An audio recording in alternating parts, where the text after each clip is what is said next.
વાત અમદાવાદના નરોડામાં યુવતીની હત્યા બાદ યુવકે આત્મહત્યા કરતા ચકચાર મચી ગઈ છે। ઇરશાદ મલિક નામના શખ્સે છરીના ઘા ઝીકી પહેલા યુવતીની હત્યા કરી। હત્યા બાદ યુવકે રામોલમાં જઈ અને આત્મહત્યા કરી। હાલ તો નરોડા પોલીસે ગુનો નોંધીને તપાસ શરૂ કરી દીધી છે। યુવતીના મૃતદેહને પોસ્ટમોર્ટમ માટે સિવિલ હોસ્પિટલ ખાતે ખસેડવામાં આવ્યો છે।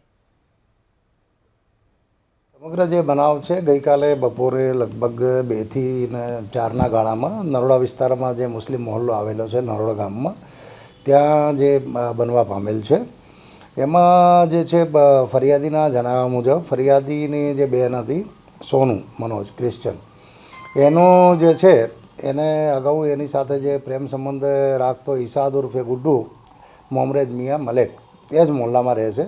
એ બંને વચ્ચે કંઈક અગાઉ પ્રેમ સંબંધ હતો અને હમણાં છેલ્લા થોડા સમયથી એને આ સોનુએ એને ના પાડી કે ભાઈ હવે મારે તારી જોડે પ્રેમ સંબંધ રાખવો નથી અને જે અદાવત રાખી અને એને જે છે એ ઘરે જ્યારે એકલી હતી ત્યારે એને ધાબા ઉપર લઈ જઈ અને શરીરે અલગ અલગ ભાગે એની પાસેની રહેલ છરીથી ઘા મારી અને આખું જે છે એનું મૃત્યુ નિપજાવેલ છે।